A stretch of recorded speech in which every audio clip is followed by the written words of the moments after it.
do you really believe what I said? All things are possible. Do you believe that? No, I don't. You'll do greater things than I did. That's what he said. Do you believe that? Nope, don't believe it. I can pretend, but my life doesn't reflect a belief in that. I would say that what believers have forgotten is that God still speaks and his word still cuts. God still speaks and his word still cuts. It's all about mystery and adventure. I mean, mystery and adventure. What is up, Salt family and all of our podcast listeners? My name is Aubrey. I'm one of the facilitators and hosts here on the Salt Podcast. And man, I want to say thank you. We have officially concluded our first season of our revamped Salt Podcast, and it has been unbelievable. Now, this one's going to look a little bit different, but I just had to take a moment and say thank you. Thank you to everybody who is engaged from all over the place. It has been unbelievable to see. Thank you for being a part of this and being a part of seeing your city transformed, of stepping into the role that you play into that. We have had some amazing guests, and actually that's what these next few podcasts, as we gear up for season 2, the next couple of months, we're going to be posting some of the stuff that some of our guests have said, because we have had incredible guests and they've said unbelievable things. And so this one will actually be that, about hearing God, what different guests in season 1 have said about hearing God. So we're going to jump into that in a minute, but I want to know, how has the Salt Podcast helped you? How has it? We'd love to hear your ideas. We'd love to hear how it's impacted you. Maybe you have some feedback, like, what if we did this? Or what if we talked to this person? We'd love to hear that too. You can get a hold of us at info@salt.com. Just put podcast in the subject and they'll know exactly where to send that. Thank you guys again for being a part of the Salt Podcast and making season 1 a great success. So here's our first installment of our season 1 highlights. We're going to see what some of our guests had to say about hearing God. We say this all the time. This is just a fact of humanity. Humans can't innovate without contemplation first. All innovation is preceded by contemplation. Anywhere in the world through all time. So if Newton's going to challenge Aristotelian physics, he's got to contemplate what's already been presented and why that doesn't seem to work anymore. And so then the whole issue of gravity and all that, he's contemplating, and Einstein's doing it about Newtonian physics, and they're going like, what do we know? What is not right about that? It doesn't quite fit in that jar. They're in a space of contemplation. All innovators have to do this. Little kids, adults, and that means you're in a mode of asking questions. Formulas don't ask questions; they just repeat themselves, even though they don't work. And so, any creative process, and this is in Habakkuk. Habakkuk is the only book in the Bible where the prophet explains the process of hearing from God, not just the result of hearing from God. So Habakkuk's one who says, this is the process I go through to hear from God, and it begins with ask a question. All creative processes begin with ask a question. Most of us don't really ask any questions. That's not what we're doing. He also gets in a quiet place. Right. He goes to a place where he can wait and listen. Right. And then he asks the question. It's not like he's driving around on his horse or whatever. Yeah. For me, it started as a patrol officer, it's like how many times are we going to have to come back to this same place and do this same thing again? Domestic disputes, mainly, that kind of thing. It's like, we've already been here 3 times this month. It's either someone's gonna get seriously injured, or we're gonna arrest someone. And even if we arrest someone, it's probably not gonna last, and we'll be back here. Like this compulsive repetition. It's just the same thing over and over. Is there a way not to come back? Yeah, that's just kind of the question. Is there something I can say to this couple or whoever that would move them in such a way that a healing would occur so that we don't have to come back here anymore? And if that's possible, then to dial 911 and have a police officer up your house is like the greatest thing you could do. And to be the officer that goes there is the biggest honor in the world. Rather than, oh no, it's a domestic dispute. Most cops get hurt in these things and we hate these. It's like, wow, we have a chance to serve and protect a person. And so I would ask in the situation when there's, in a domestic dispute, you're trained to separate the people, de-escalate the situation, determine if you need to make an arrest. If you don't, tell this person, you go stay somewhere else. That's just what you do. But so we were in that, you de-escalate, get it quiet, and then I asked the Lord this question. If you were here, Jesus, with this person, what would you say?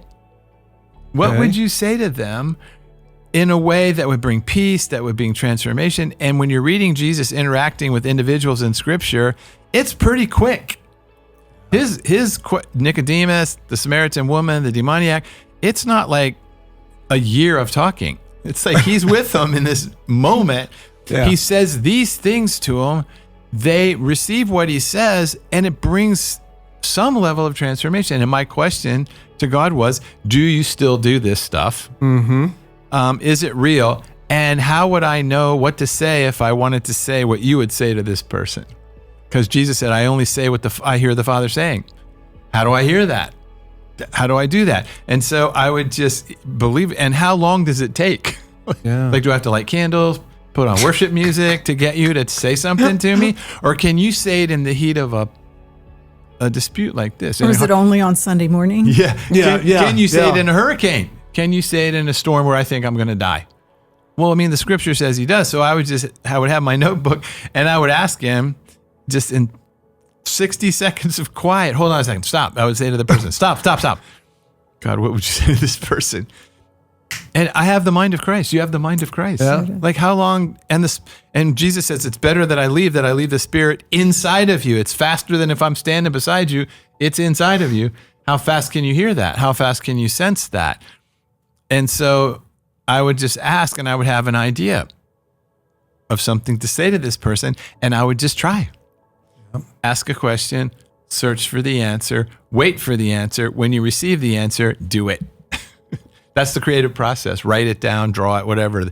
And I just started doing that and practicing that, and I watched it affect the person. Like that's what would happen. It would affect the person. The words, I would say that what believers have forgotten is that God still speaks and his word still cuts. God still speaks and his word still cuts. Oftentimes, leaders might think they hear the voice of the Lord, but how does God speak to you? And does he confirm it in some way? I mean, I want to lean in a little bit more to just that relationship with God. Yeah. I think he spoke to me a lot over the years. I didn't hear it very often because I wasn't tuned. I didn't have that tuning. I can think back a few times, but it wasn't until I began to think really seriously about, okay, what is that? What is that voice? What are distinguishing the voices in my head? Yeah. Which one's me? Which one's the enemy? Which I think if you work hard, you get really good at picking that one up. Pretty soon. You kind of know when it's him. It's like, I'm not paying attention to that. And so when people ask me, how do you know when God's speaking to you? For me, it's usually a thought that I know I wouldn't have. It's outside of my norm. Yeah, that's good. And those are the things I look for and I try to pay attention to. And so seeing the Great Hall at Christmas time would have never entered my brain. That's just not something that would have happened. Yeah. The morning the Lord said, hey, make Oklahoma City healthy. I'm like, I've never even thought about it. I'd never had that thought in my life. So that's how it happens to me a lot, is just those really kind of subtle thoughts that pop in. And I've now kind of trained my brain to recognize, to say, is that thought I would have normally come up with? That's a good question. Or is that something so unique that you need to pay attention and go, that's good. I would have never had that thought. It's not something that you just have or you don't. It's a muscle. And it takes practice. How do you practice that? How do you practice that? I practice that through journaling, but I've also just practiced it through sitting with God and saying, what do you want to tell me right now?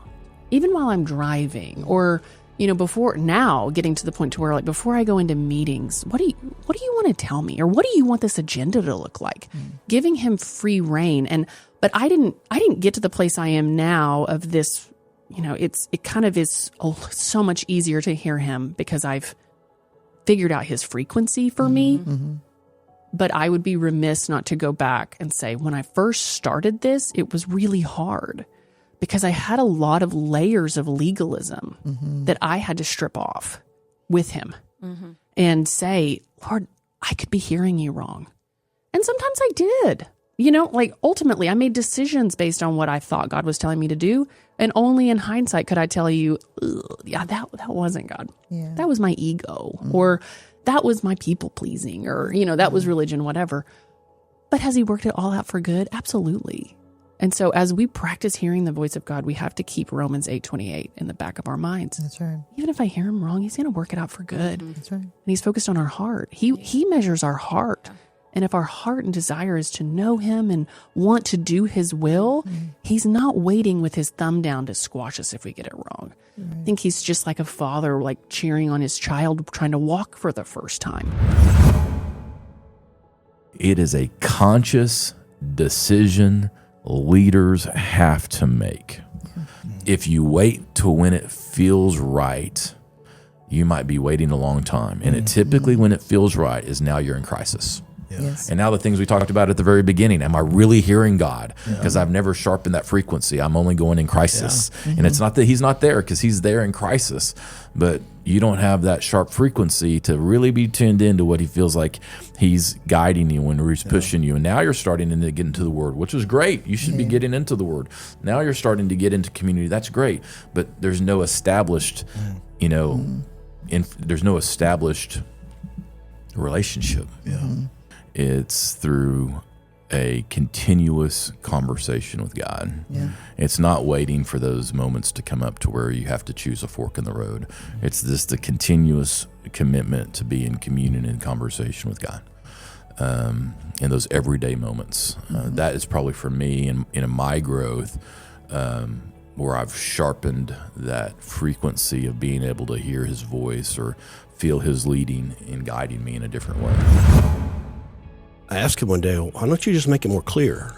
And he really just showed me, he said, I want you searching. I mean, that's good. Part of the searching is part of that growth. And so if you just make something too clear, you begin to question it. That's good. And when he drops a little thought on me and I start going, okay, let's lean into that. What does that mean? I don't remember the verse. It talks about, he likes to hide things for you can seek them out, because it's that seeking that grows that muscle to be able to recognize it even more and more as you get a little bit older and more experienced. I think too, he's not hiding it from you. I think that's the good thing. Like what you're saying, like what you're describing to me in my head, it's a picture of a little kid at an Easter egg hunt. You're not That's the hiding best it where they example. can't find it. You're like, hey, why don't you check over here? Maybe over there, look under that tree.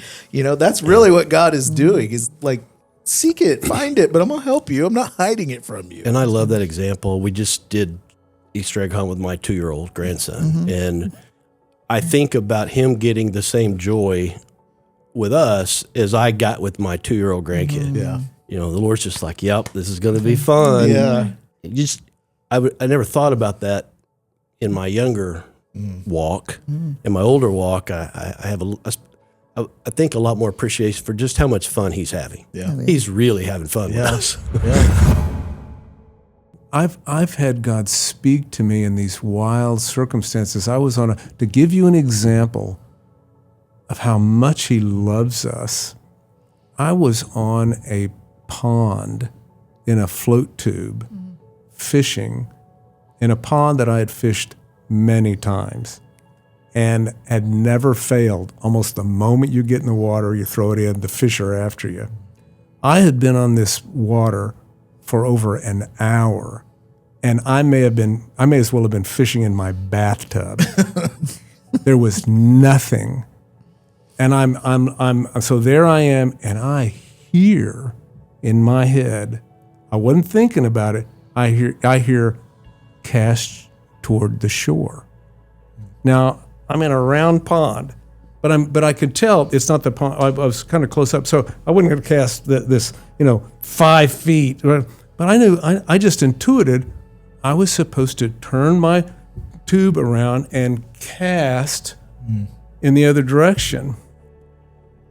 I obeyed that, and the moment that fly hit the water, boom, a fish on it for the very first time. Now, that sort of thing has happened any number of different ways in different times. And it's like, my daddy loves me so much. I knew I had heard the voice of God speaking to me, because I'm sorry, what are the odds? Just do the math. Yeah. Sometimes we hear what God said to do, but we don't take time to hear how Oh, that's so good. we're supposed to go forward. So through the years, I've boiled down 3 that we teach in the Peacemaker training with the Hope Movement.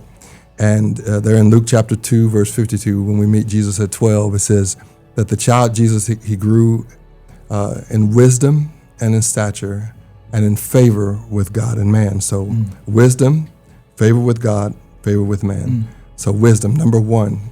If I believe God's speaking, what's the strategy? Can I defend it in the word? Favor with God. Are things happening that you don't have to use human strength to make it happen?